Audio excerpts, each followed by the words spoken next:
Seems I picked a heck of a week last week to take off, but I'm back with everyone with a recap of all the news since I've been gone. Model 3 has cleared 5K per week, full production and delivery numbers are released for Q2, and we see details emerging on the Tesla truck. This is Tesla Tidbits episode number 419 for July 3rd, 2018. It is wonderful to be back on the mic, ladies and gentlemen, and we'll start the show with CNBC and Elon's email to the company congratulating everyone on reaching the Model 3 5K per week goal. Here's the message in its entirety. Quote, "We did it. What an incredible job by an amazing team. Couldn't be more proud to work with you. It is an honor. The level of dedication and creativity was mind-blowing. We either found a way or, by will and inventiveness, created entirely new solutions that were thought impossible. Intense. Transporting entire production lines across the world in massive cargo planes. Whatever, it worked. Not only did we factory gate over 5,000 Model 3s, but we also achieved the S and X production target for a combined 7,000 vehicle week. What's more, with the widespread productivity gains throughout Tesla and the new production lines spooling up, we are on track to reach 6K per week for Model 3 next month. I think we just became a real car company. Thank you for your hard work and dedication, Elon." In the face of all the haters and doubters, and admittedly delays of the goal, Tesla has finally delivered on its promise to produce 5,000 Model 3s per week. Now the question will be maintaining the rate. Q3 production near or over 60,000 Model 3s in Q3 will be the litmus test of whether Tesla is able to sustain the rate. Speaking of which, segue. Tesla released its Q2 production and delivery numbers today. We'll start first with the raw numbers and then a bit of commentary. Tesla produced 53,339 vehicles in Q2, a 55% quarter-over-quarter increase, which is, of course, yet another new production record for the company. In another first, 28,578 of these were Model 3, which not only exceeded either Model S or Model X production for the first time, but Model S and Model X production combined, which was 24,761 vehicles. On the delivery side, the gap was wider. There were 40,740 total deliveries, 18,440 of which were Model 3, 10,930 were Model S, and 11,370 were Model X. A whopping 11,166 Model 3s and 3,892 Model S and Model X ended the quarter in limbo between production and delivery, headed to their future owners. This is just over half the number that actually got delivered in the quarter for Model 3, which just goes to show you how much production increased at the end of the quarter. I already predicted that Q3 deliveries would be otherworldly on Twitter, saying even before these numbers were released that there would be at least 40,000 deliveries in Q3. I'm adjusting up.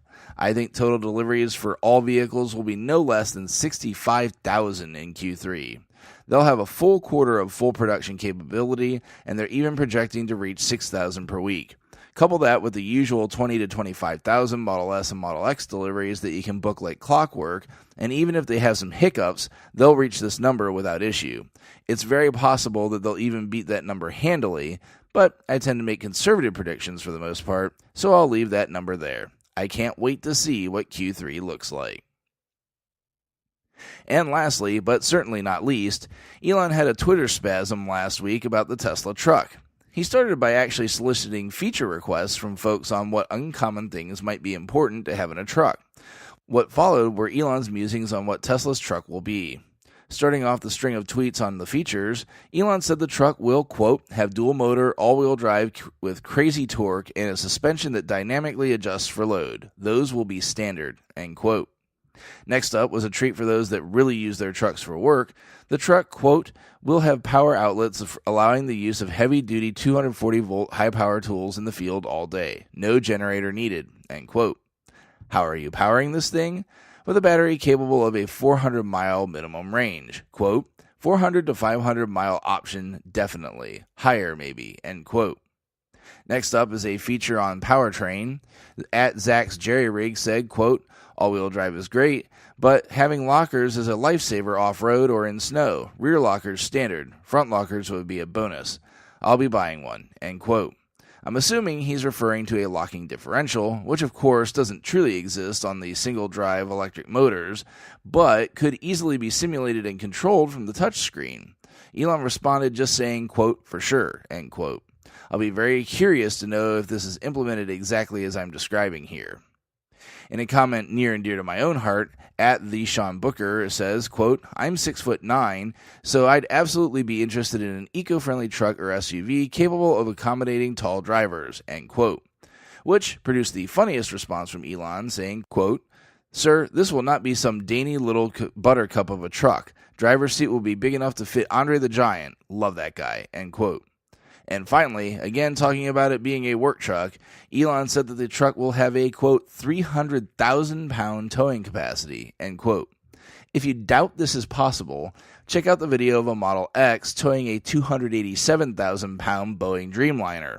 Model X is meant as a family car and is capable of this, so I have no doubt that Elon was not joking when throwing this out there. You can check out the links to the full stories in the show description. While you're doing that, please consider supporting the show financially through Patreon at patreon.com/Tesla Tidbits. Thanks as always to those super patrons out there supporting the show at the $10 plus level. They are John Waltower, Drew Schuyler, John Waller, Mark and Sarah Thomas, Ryan Scarborough, Lee Sweet, William Henry Crew III, Dorian Steve Guberman, Brendan Quindici, Joey Boots, Ralph and Cheryl Waterhouse, Adam Raymer Brown, Megawatt Photovoltaic Development, Todd Sullivan, Robert Healy, Mitch Long, Zortech LED Canada, Morven Ogg, Blake Thompson, and Raymond and Deborah Malkowitz. If you can't support with dollars, be sure to show your love with positive reviews and subscriptions on YouTube, iTunes, and other services across the internet. That's going to be it for today's episode. If you have feedback for me, as always, the best way to be heard is to tweet at Tesla Tidbits and use the hashtag AskTeslaTidbits if you'd like your question to be considered for the show. I'll see everyone back here again tomorrow. Until then, keep it charged and hit the road.